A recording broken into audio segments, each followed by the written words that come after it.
Jayo Radha Madhava Jayo Kunja Bihari Jayo Radha Madhava Jayo Kunja Jayo Gopi Janna Vallabha Jayo Giri Varadhari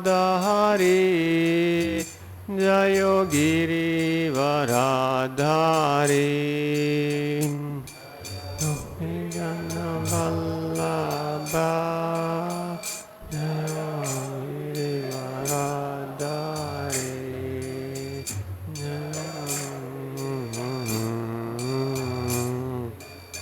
Jayo Gopi Janna Vallabha Jayo Giri Varadhari Jayo Giri Varadhari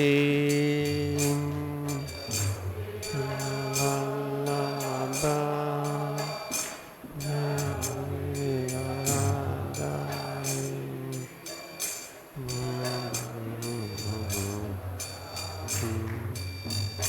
Sodanandana Braja Jana Ranjana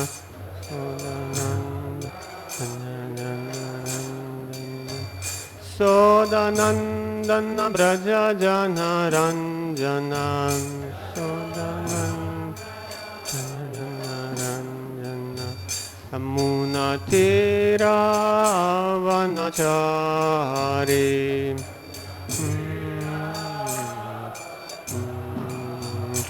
Jayo Radha Madhava Jayo Kunja Bihari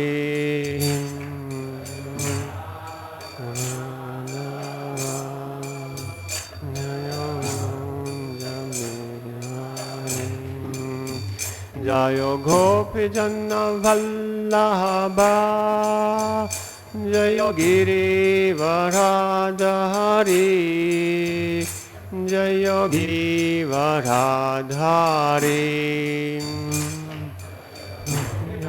Vallabha Jayo Giri Varadhari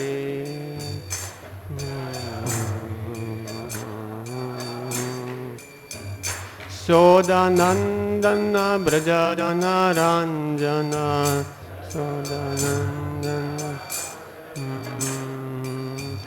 Sodanandana Brajajana Ranjana Sodananda Brajajana Ranjana Yamuna Tira Vanacharim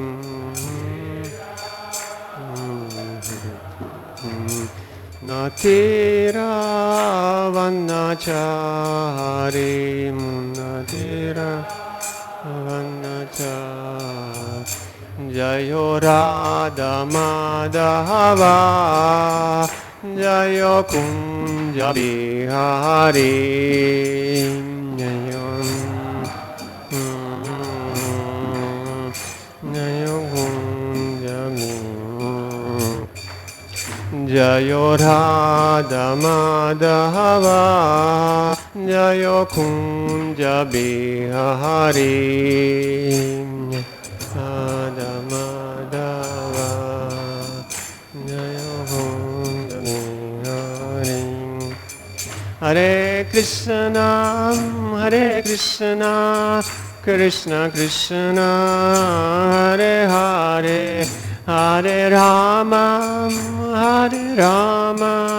Rama Rama Hare Hare Hare Krishna Krishna Krishna Hare Hare Hare Rama Rama Hare Krishna Krishna Krishna Hare Hare Hare Rama Rama Rama Hare Hare Hare Krishna, Hare Krishna, Krishna Krishna, Hare Hare, Hare Rama, Hare Hare, Hare Krishna, Krishna Krishna, Hare Hare, Hare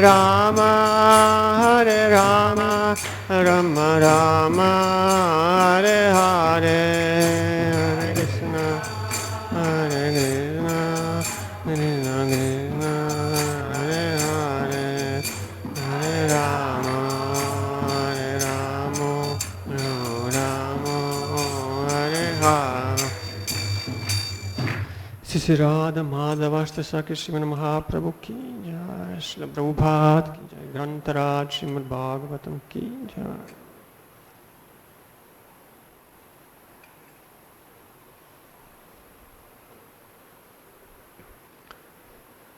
Om Namo Bhagavate Vasudevaya.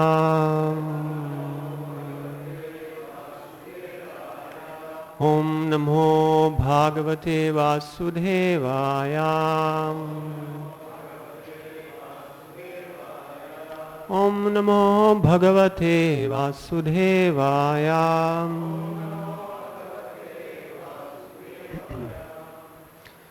This morning we are reading from Srimad Bhagavatam, Canto 10, Chapter 1, The Advent of Lord Krishna, Shlokas 65 and 66.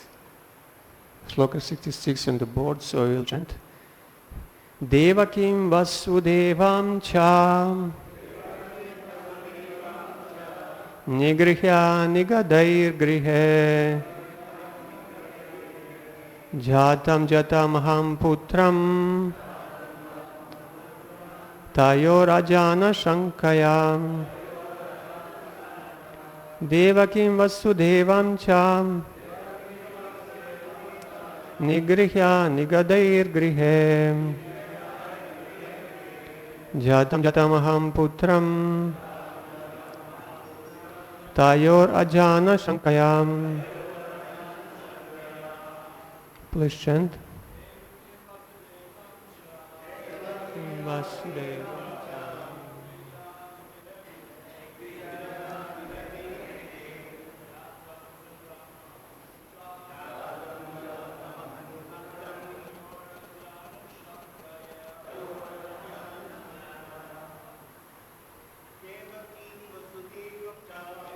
Kim Vasudeva.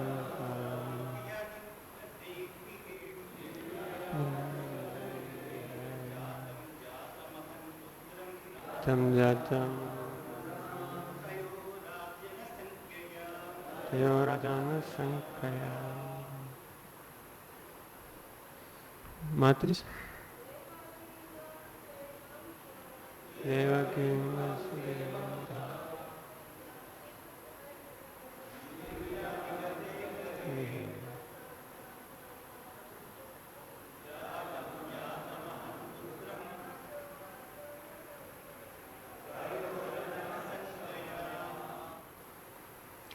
Devakim, Devaki, Vasudevam Cha, and her husband Vasudev, Nigrihya, arresting, Nigadai, by iron shackles, Grihe, confined at home, Jatam Jatam, each one who was born,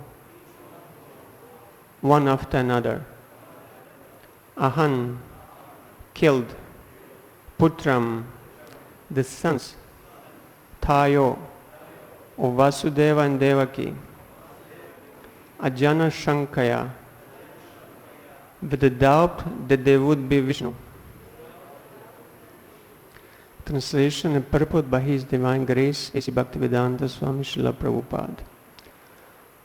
After the departure of great Saint Narada, Kamsa thought that all the members of the Yadu dynasty were demigods, and that any of the children born from the womb of Devaki might be Vishnu. Fearing his death, Kamsa arrested Vasudeva and Devaki and chained them with iron shackles. Suspecting each of the children to be Vishnu, Kamsa killed them one after another because of the prophecy that Vishnu would kill him. Per report, Srila Jiva Goswami, in his notes on this verse, has mentioned how Narada Muni gave Kamsa this information. This incident is described in the Harivamsha. Narada Muni went to see Kamsa by providence, and Kamsa received him very well. Narada therefore informed him that any one of the sons of Devaki might be Vishnu. Because Vishnu was to kill him, Kamsa should not spare any of Devaki's children, Narada Muni advised. Narada's intention was that Kamsa, by killing the children, would increase his sinful activities so that Krishna would soon appear to kill him. Upon receiving the instructions of Narada Muni, Kamsa killed all the children of Devaki one after another. The word Ajana Sankaya indicates that the Lord Vishnu never takes birth, Ajana, and that he therefore appeared as Krishna, taking birth just like a human being, Manushim Tanum Ashritam. Kamsa attempted to kill all the babies born of Devaki and Vasudeva, although he knew that if Vishnu were born, he would not be killed. Actually, it came to pass that when Vishnu appeared as Krishna, Kamsa could not kill him. Rather, as foretold, it was he who killed Kamsa. One should know in truth how Krishna, who takes his birth transcendentally, acts to kill the demons but is never killed. When one perfectly understands Krishna in this way, through the medium of Shastra, one becomes immortal. As the Lord says in Bhagavad Gita, Janma karma chame divyam evam yoveti tattvataha tyaktva deham punarjanma naitimam eti sorjuna. One who knows the transcendental nature of my appearance and activities does not, upon leaving the body, take his birth again in this material world, but attains my eternal abode, O Arjuna.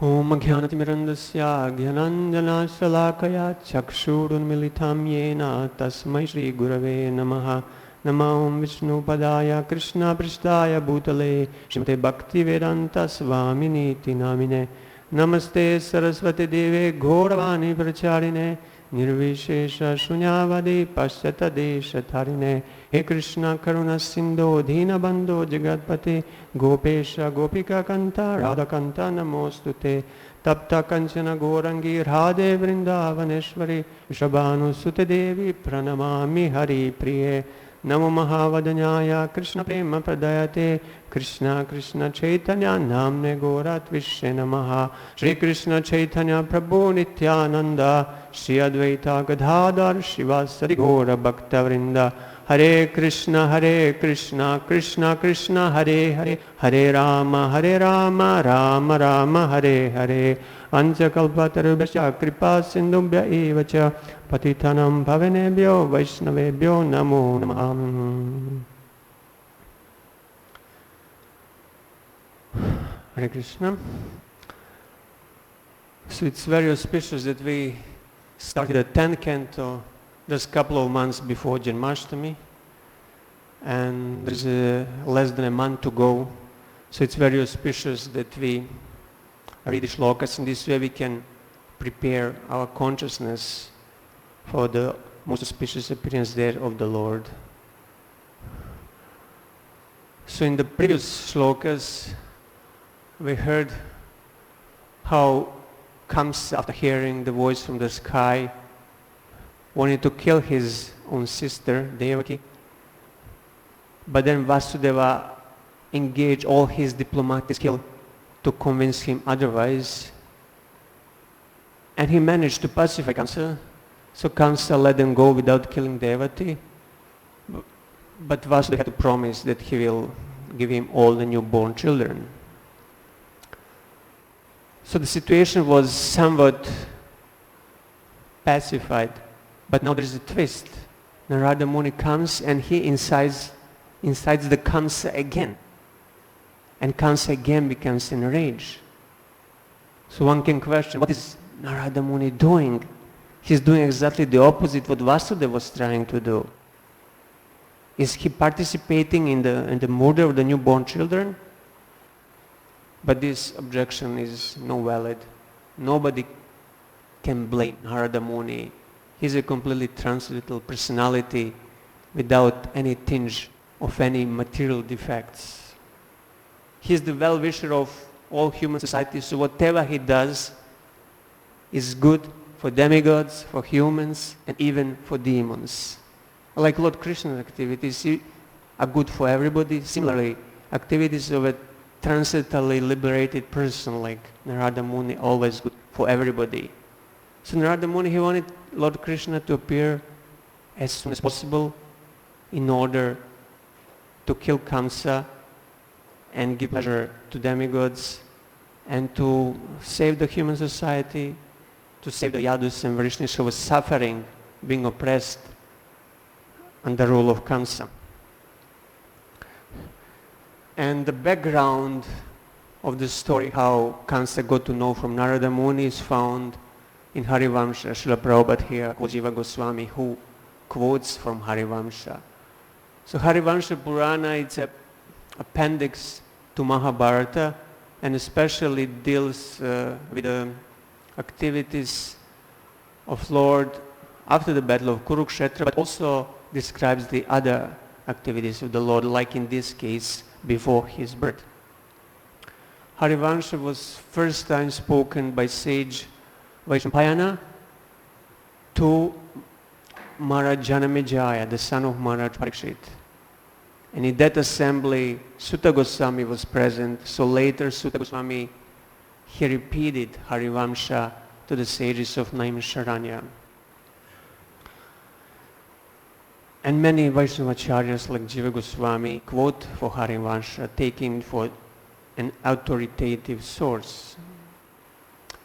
So it's described there that Narada Muni was traveling through the space, and once upon a time he arrived at the outskirts of Mathura. And then he sent a messenger to call Kamsa. It's interesting to see when Narada Muni comes to the palace of Pandavas or some other kings, he doesn't send a messenger, but in this case, he sent a messenger. And he himself stayed in the garden outside of Mathura. So messenger came to Kamsa and told him, great sage Narada Muni is here, he's inviting you, please come to visit to see him. And Kamsa, he had so much of a culture that he took all paraphernalia for worship together with the golden throne and came in front of Narada. So he seated Narada on the golden throne, did Pada Abhishekam, he washed his feet, and then he did whole puja. Interesting, even demons sometimes have a culture to properly respect the great sages. And Narada Muni, he was pleased with Kamsa. And he told me, my dear king, I'm very pleased with you. And because I'm your well-wisher, I'm going to tell you something that will be very beneficial and useful for you. I was traveling in the realms of demigods, in heavenly planets. I visited different places like Nandandavana, forests, and other celestial gardens. I bathed in Mandakini and the Ganga, holy rivers, that flow in these regions. And eventually, I came to the Mount Meru. On the top of that mountain, there is a Brahmapuri, the city of Lord Brahma. And there, I went to the palace of Lord Brahma. I was greeted by many apsaras, Gandharvas, singing the glories of Lord Brahma. And many demigods and sages were also there, present in the assembly. And I listened what they spoke. And just imagine, Kamsa, they spoke about you. Kamsa was shocked. Demigods are speaking about me. And Narada continued, they spoke that very soon a person is going to appear on this earth who is going to kill you. And imagine who is going to be that? It is going to be the son of your own sister. Eighth son of your own sister. And hearing this, Kansa almost got a heart attack. By the way, it's usually mentioned that Devaki is described as Kansa's sister, but in English we would rather say a cousin or cousin sister, because she was not born of the same father or mother. She was the daughter of Kansa's uncle. But anyway, we say it was his sister. And then Narada Muni continued, this person is a very mysterious person, and he is the shelter of all demigods. And he is quite capable of killing you. But because I'm your well-wisher, I'm your friend, I'm telling you that you can prepare yourself. You should try to kill him before he kills you. So I gave you this information, now I'm leaving. And Narada Muni left confused Kamsa and took off, flying through the space. And what was Kamsa thinking after that? His state of mind was very confused. But still, because his servants were present around him, he didn't want to admit that he was afraid. So he begged and boasted, who is this Narada Muni? He's not very serious, he's very childish, he speaks so much nonsense.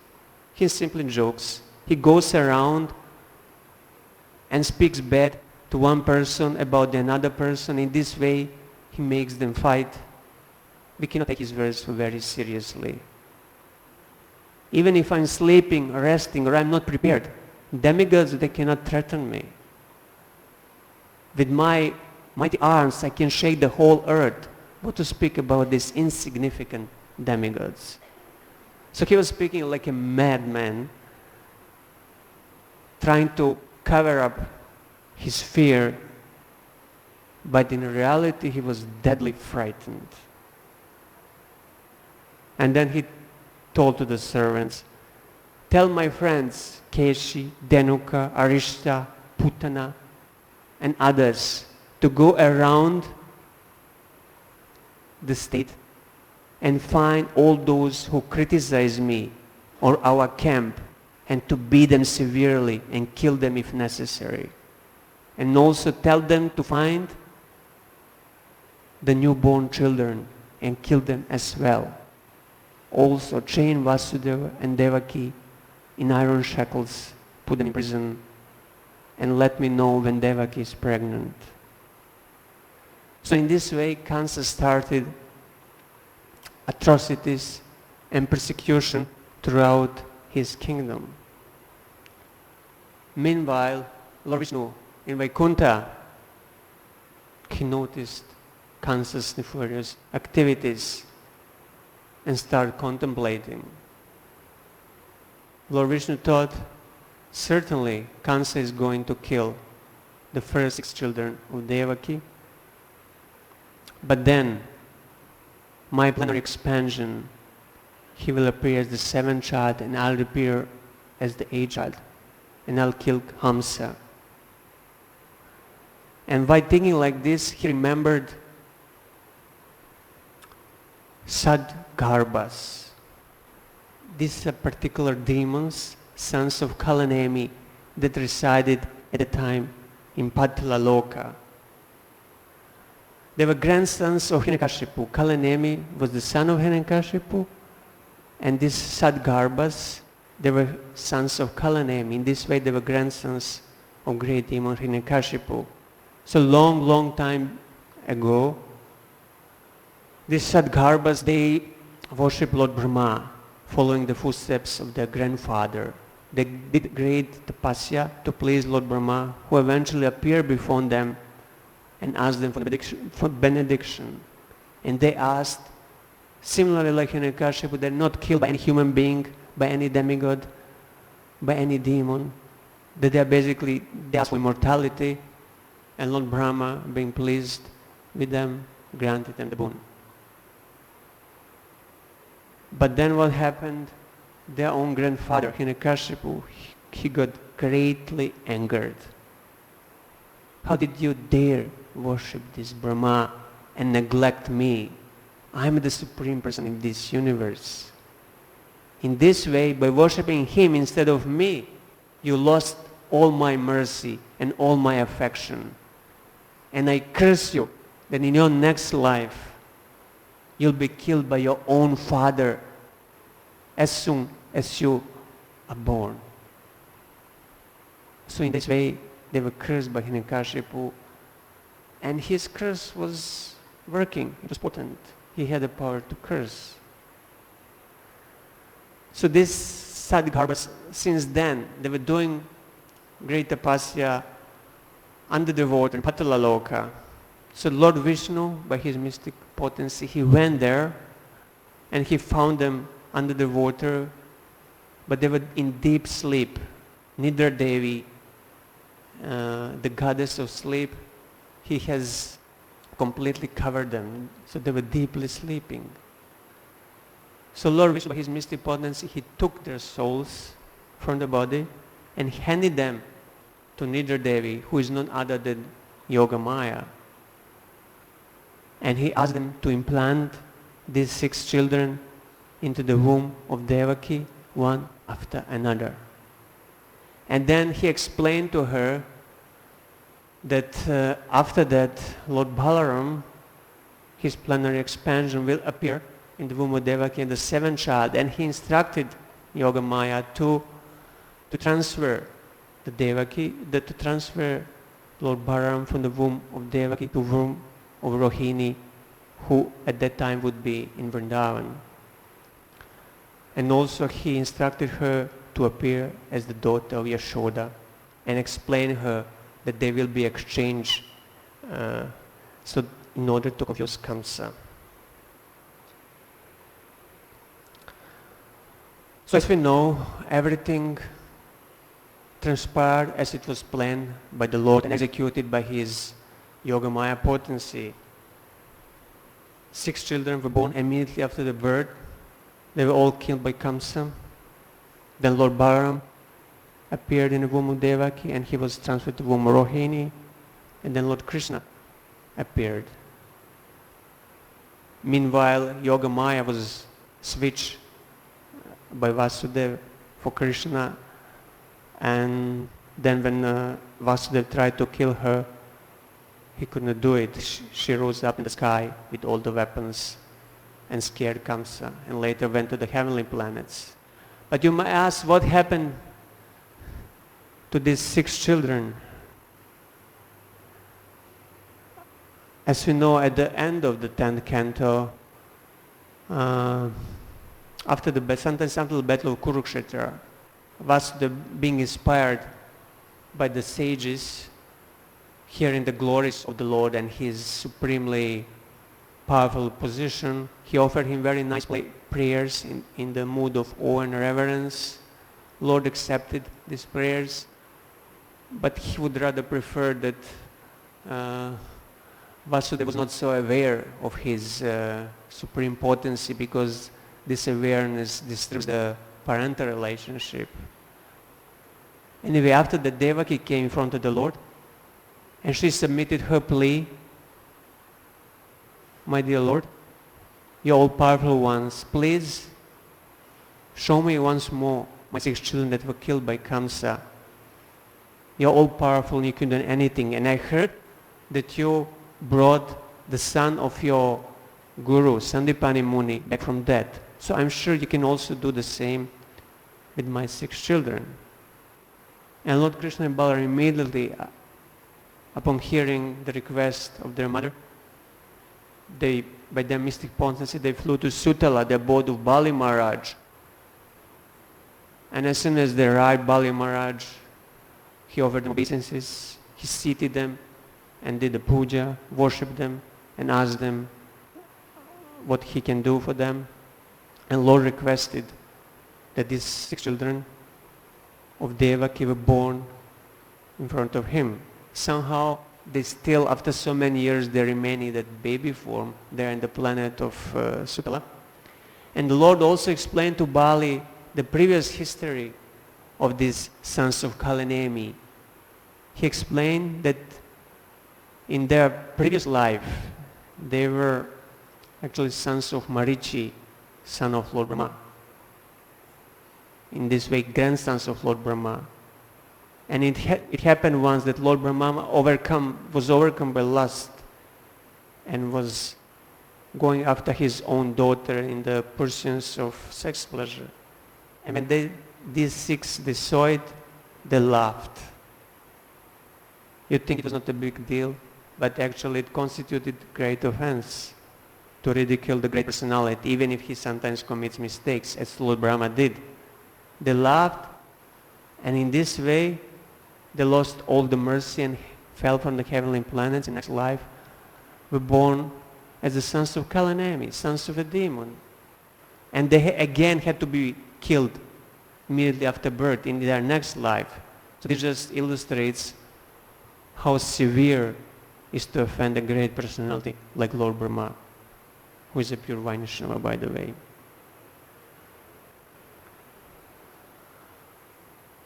So Lord Bali, he brought his 6 children, and Lord Krishna and Balaram took them and brought them in front of the mother Devaki, and he was immensely pleased.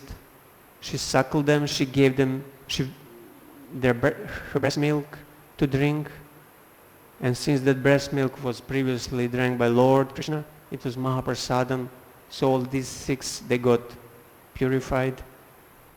And after drinking the milk of their mother, they bowed down to Vasudeva, Devaki. Lord Krishna and Balaram circumambulated them and left back to the heavenly planets, where they were reinstated in their positions as demigods. And Devaki and Vasudeva completely amazed to see this miraculous event.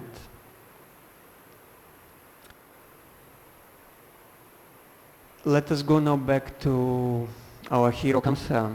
You might ask, what happened to him after killing these 6 children? Well, we know that he could not kill Krishna, and then eventually, 11 years later, Lord Krishna killed him. So what was his destiny after being killed by Krishna? Anybody can guess? He attained liberation. What kind of liberation? Can you guess what kind of liberation he attained? Anybody? Was it Sayudhya, merging? Or some other sort of liberation? Okay, nobody wants to guess. So let's see what Srimad Bhagavatam says. So in the 7th canto, Narada Muni tells the story of the fall down of Jai and Vijay to Maharaj Yudhishthir, and in concluding shlokas of that 10th chapter, he recites the following verse. He says, not only Shishupal and Dantavakra, but also many other kings who acted as enemies of Krishna attained salvation at the time of death. Because they thought of the Lord, they received spiritual bodies and forms the same as his, just as worms captured by a black drone obtain the same type of body as the drone. So this is very nice analogy. Worms that are captured by a black drone because of intense meditation in fear, meditation on the drone, they become black drones in next life. So similarly, Kamsa was always meditating in great fear of black drone called Krishna in his full-arm form as Lord Vishnu. And in his next life, he attained the same form. So it was not Sayujya Mukti, it was Sarupya. He attained the same form of the Lord. And this is also confirmed by Srila Prabhupada in that purport. Srila Prabhupada says, by devotional service, pure devotees who incessantly think of the Supreme Personality of Godhead receive bodies similar to his. This is known as Sarupya Mukti. Although Shishupal, Dantavakra and other kings thought of Krishna as an enemy, they also achieved the same result. And then Srila Prabhupada quotes Madhvacharya. Madhvacharya says, Pondrake narake chaiva, shalve kansecha rukmini, avishtas tu harer bhaktas tad bhaktya harim appire. Pondraka, Narakasura, Shalva, Kalsa, Rukmi. They were all inimical towards the Supreme Personality of Godhead, but because all these kings constantly thought of him, they achieved the same liberation, Sarupya Mukti. The Jnana Bhaktas, the devotee who follow the path of Jnana, also attains the same destination. And Srila Jiva Goswami also confirms this, he is Krishna Sambardha, that these demons, they all attain Sarupya Mukti. He says, the unequal power and opulence of Sri Krishna is described in the end canto of Bhagavatam. In this canto we find the story of Kalanemi, a demon killed by Lord Vishnu, who is never defeated by anyone. When killed by the Lord Vishnu, the demon Kalanemi did not attain liberation, but again appeared in the material world as King Kamsa. When the same demon was again killed by Lord Krishna, the same demon immediately became liberated.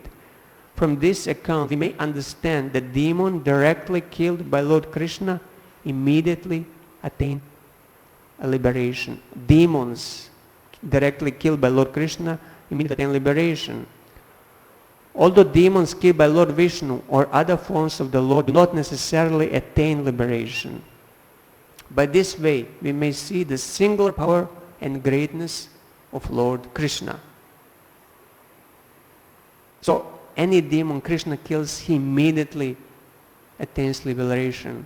While the other forms of the Lord, when they kill demons, they may not attain liberation.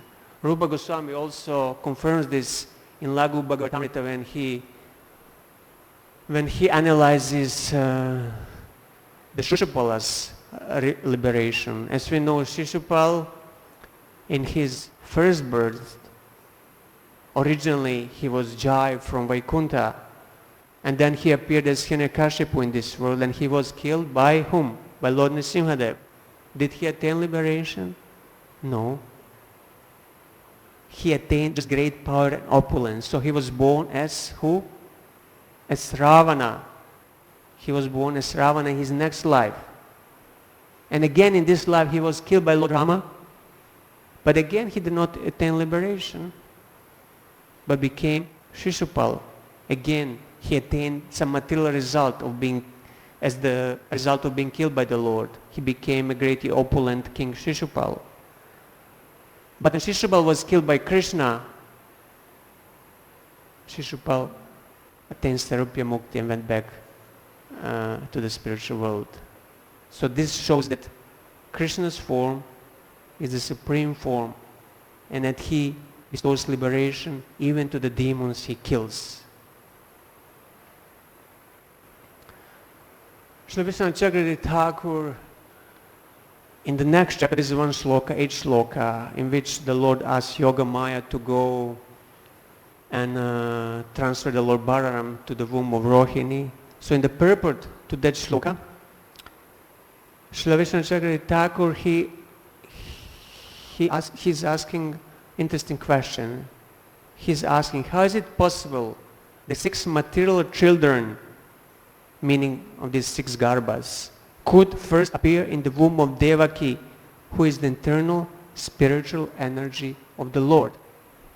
Devaki, she is a personification of the bhakti, and her womb is also spiritual. So how can some 6 mundane children appear in her womb?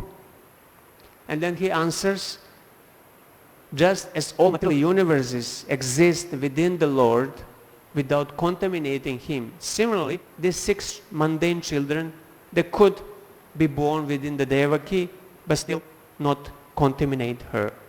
And then he quotes Bhagavad Gita, Madstani sarvabhutani na chaham teshvavastitha. although all living entities in me, I'm not in them. So the womb of Devaki, she represents a conjunction of material and spiritual, which happens in everybody's personal spiritual life. So that we are practicing bhakti, where we are chanting and hearing about Krishna and doing other limbs of bhakti, at the same times we might have and usually have some material desires, and we wish to experience some sense objects. Vishnu Thakur explains that these 6 sons of Kalanemi, Sadgarbhas, they represent 6 objects of the senses: sound, touch, form, taste, smell, and thought.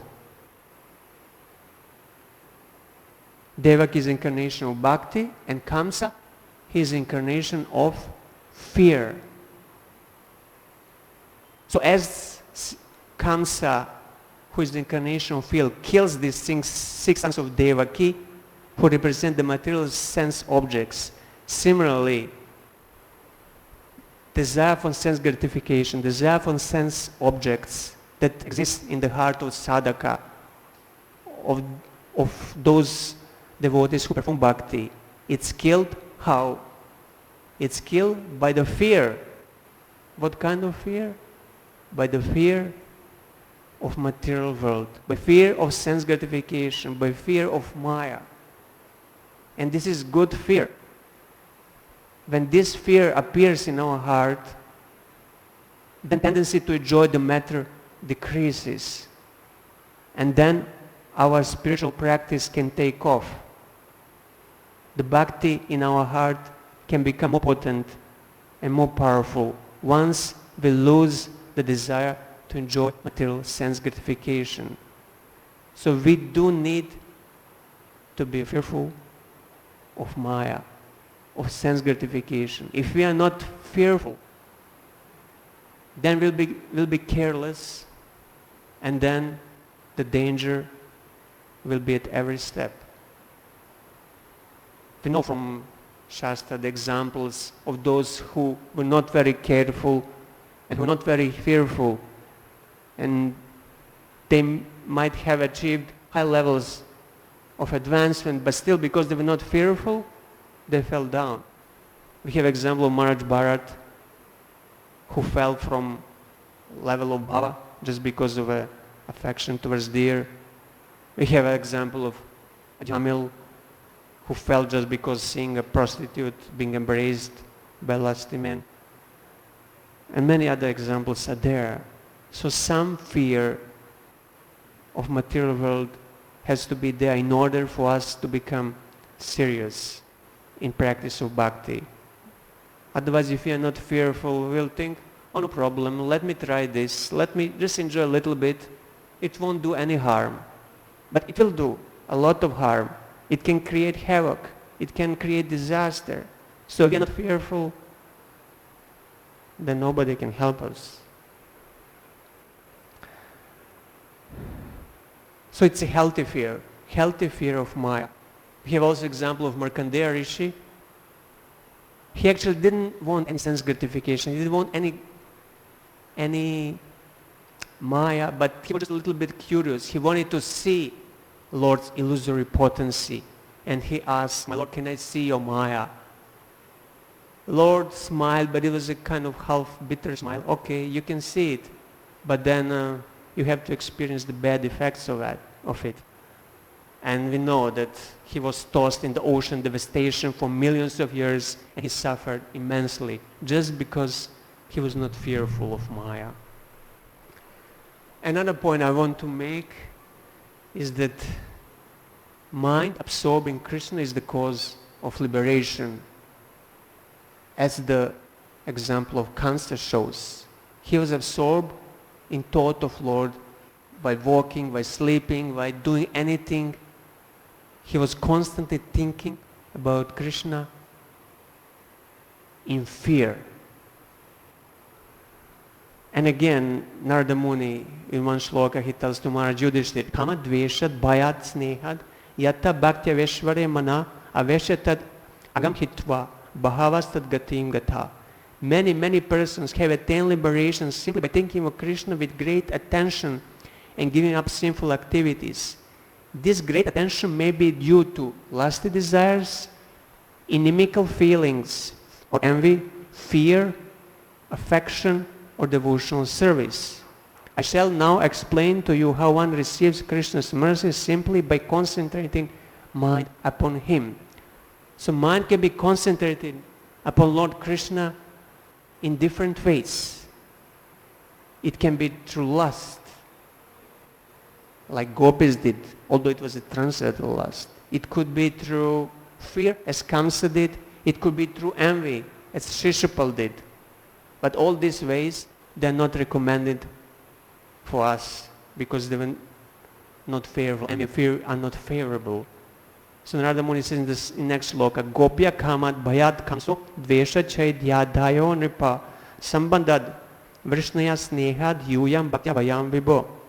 My dear King Yudhishthir, the gopis by their lusty desires, Kansa by his fear, Shishupal and other kings by envy, the Yadus by their familial relationship with Krishna, and you Pandavas by your great affection for Krishna. And we, the general devotees, by our devotional service, have obtained the mercy of Krishna. And a few shlokas later, he says, Tasmakenabhyu payena mana Krishna niveshayet. Shloka which Srila Prabhupada quotes very often. Somehow or other, by any means, one should fix the mind of Krishna. One gets the Krishna's mercy by somehow or other absorbing his mind in Him. So even Kamsa, who absorbed his mind out of fear, he got full mercy of Krishna, attained the same form of Him. And now he's liberated Vishnudutta in Vaikuntha. But we belong, most of us, I hope, to the category of general devotees. And for us, what is prescribed for us? It's Vaidhi Bhakti, regulated devotional service. So through the practice of this regulated devotional service, Krishna can also appear in our heart. So what is the process by which our mind can become absorbing Krishna? Shravanam, Kirtanam, hearing and chanting is the main process by which our heart can become pure, even if at the moment is full of material desires that are disturbing us. But still, if we engage in hearing and chanting about Krishna, sooner or later, material desires from our hearts will vanish. And we know the famous slokas that we recite before Bhagavatam class. Srimatam Svakatha Krishna Punya Shavana Kirtana Hridantastohya Bhadrani Vidunoti Suharistatam. Bhadrani, whatever is inauspicious, is cleansed from one's heart when one hears the message of the Lord. Shri Krishna, the Supreme Personality of Godhead, who is the Paramatma in everyone's heart, and the benefactor of truthful devotee, cleanses the desire for material enjoyment from the heart of the devotee who has developed the urge to hear his messages, which are in themselves virtuous when properly heard and chanted. And the next sloka says, Nashta Praisha Bhadrishu Nityam Bhagavata Sevaya Bhagavati Uttama Shloki Bhaktir Bhagavati Naishtiki. By regular attendance in classes of the Bhagavata and by rendering of service to the pure devotee, all that is troublesome to the heart is almost completely destroyed. And loving service unto the personality of Godhead, who is praised by transcendental songs, is established as an irrevocable fact. So if we just continue hearing about Krishna, all these material desires, desires for sense gratification, will gradually vanish. But we have to hear, and to hear means to hear regularly. Not once a month, once a week, or when we remember. No, it has to be daily. As we chant 16 rounds daily, similarly we have to hear about the Lord's pastimes daily in order for our heart to get purified. Otherwise, if we just hear for Janmashtami, Gaur Purnima and other festivals, then it will take many years for the heart to get purified. And then once the heart is purified, Tada rajas tamo bhava kama loba dayaschaye chet etar anavidam stitam sattve prasidati. As soon As irrevocable loving service is established in the heart, the effects of nature modes of passion and ignorance, such as lust, desire and hankering, disappear from the heart. Then the devotee is established in the goodness and he becomes completely happy. So if we regularly hear about Krishna, his name, form, qualities and pastimes, all these desires that are troubling us at the moment will disappear and we will become completely happy. Because the lower gunas, tamas and rajas, it will go away from our heart. So this time before Janmashtami is just the right opportunity to increase our hearing and chanting about Krishna in the company of devotees or alone, somehow or other we should do it. And this is great opportunity for us to purify our heart and attain the supreme benediction. So let me just summarize. I had a few points. First one was that a healthy fear of material world is that what kills material desires, which is that what is helpful to renounce the sense gratification. Second point was that Krishna's form is the supreme form above all other forms, and that absorption in that form grants liberation. Next point was that mind concentrated on Krishna is the cause of liberation. And as the last point was that hearing and chanting about Krishna, his name, form, qualities and pastime is the main process through which we can attract Krishna's mercy. Okay, I will stop here if you have any comments or questions. Oh, here's the clock. So we still have 5 minutes. Yes, Prabhu, Jivan Prabhu, mic, can you please give me a mic?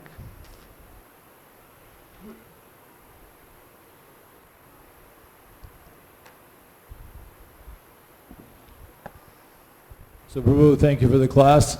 Your first point about the fear. I'm just thinking when one gets fearful, like a really shock fear, we tend to freeze. We can't do anything because we're in a state of shock and fear.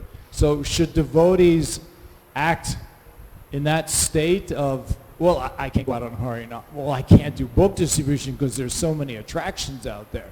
Should we be like that, or how do we treat this fear positively? Yes, thank you. This is a good question.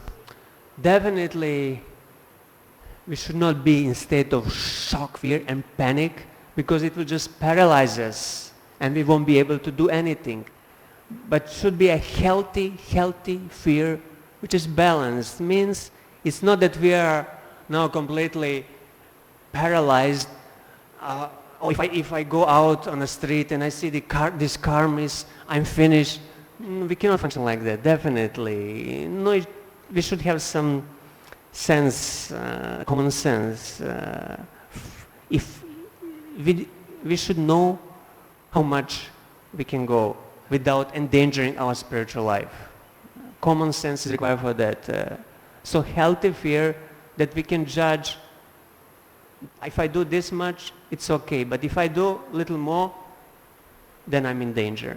So balance has to be there. So it just requires some proper judgment to judge. And it's not that we should always just act out of fear. In this way our motivation will be a little not proper. We should love because we should act and perform the activities of devotional service because we want to please Krishna. And fear there is just as a secondary factor that will save us in dangerous situations. But not that we always should be full of fear, and you cannot live like this. It won't be healthy in any way for spiritual life or material life. So basically then you're saying use your common sense. Yeah. So Prabhupada once said that an answer was use your common sense, and if you don't have any, you ask somebody who has. Yeah, if we don't have any, we have to ask somebody. If you don't know, is this dangerous or not, go to some senior devotee and ask him, get advice. Anything else? Yes, Prabhu.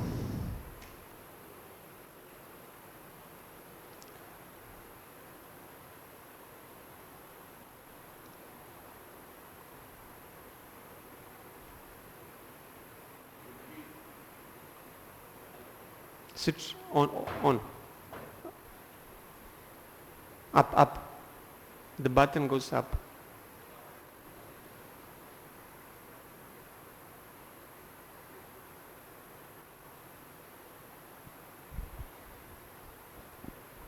Guruji, Yes. first you said one should have a fear in mind. From Maya. Yeah.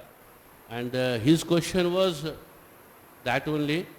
But you said the both of the part one should have a balance between both. First, once for the first time when a fear comes in mind, it gives a psycho fear, an entire metabolism of the body and mind that gets distorted. Then how to come out of that fear? That is the first step one feels in mind. See, this fear of sense gratification appears usually only after we got burned many times. We did something, we indulged, and then we got burned and experienced bad effects of it. And then maybe it was not enough, so we do it second time, we do it third time, fourth time, and eventually, next time the opportunity comes, you don't want to do it anymore. You have healthy fear because you know you will suffer. If you do it again. If you break the principles, for example, you know you will suffer. You have experience. So this is the healthy fear. It's not a paranoia that you're always thinking, oh, if I do this, if I do that, I'm finished. This is not good, but fear that has a basis in experience. You know, if you indulge in the unregulated sense gratification, you are going to suffer, and it is not good for you. And then, with this fear in the heart, desire to enjoy, tendency to enjoy will automatically decrease, because you know there is no happiness there. You have experience. You tried so many times to become happy by enjoying, but you were not successful. And now you don't want to try anymore. You don't want. You know, happiness is just not there. And you know that you will suffer if you try. So experience. But you can also hear from those who already experienced. You don't need to go through it yourself. If you're intelligent enough, if you have a first-class intelligence, you can hear from the experience of others who suffered, and then you can save yourself from suffering. This is also possible. Anything else?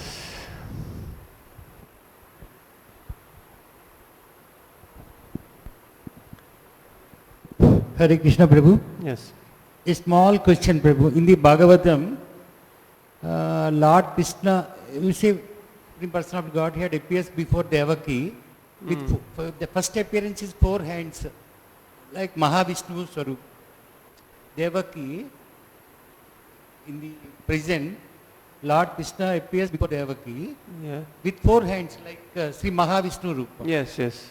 But generally, is very much attractive. Sri Krishna is the attractive appearance.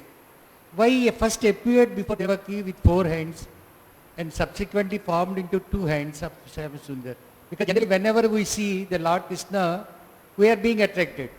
But when we are seeing the Lord Mahavishnu, then we are 4 hands with 4 types of weapons, like that is the one now.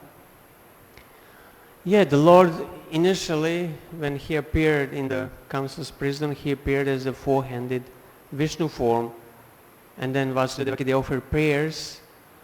But since it was very unusual scene, and if the guards would see it, it would cause a disturbance, and also the parental feelings of Vasudeva Devaki could not manifest by seeing this 4-handed Vishnu form. So he transformed himself in his 2-armed form as a small baby, and in this way Devaki felt motherly affection for him, and she suckled him, she fed him with her breast milk before Vasudeva took him across the Yamuna. So the Lord, he chose first to appear like this, but then he transformed into his form Krishna. It's his pastimes, and he free will to appear as he likes. But one thing, Prabhu, Devaki is a great devotee now. Yeah. She would have appeared before her, before the first instance itself as a Lord Krishna. So Yes. that she will be more happy now. Yes, she is the great devotee, but still that awe and reverence that one feels in the presence of the form of Vishnu disturbs the Vatsalya Bhava. So in order to facilitate her Vatsalya Bhava, he had to manifest the normal child. Otherwise, it's very difficult to have a motherly affection for such a magnificent form as the four-handed form of Lord Vishnu. You can just have awe and reverence. It's difficult to have a motherly affection. But when you have a small baby which is very helpless, then it's very easy to feel motherly love. So in order to facilitate her love, he appeared like a small baby. Okay, thank you. It's already past 9, so we'll finish. Srimad Bhagavatam ki jai, Srila Prabhupada ki jai.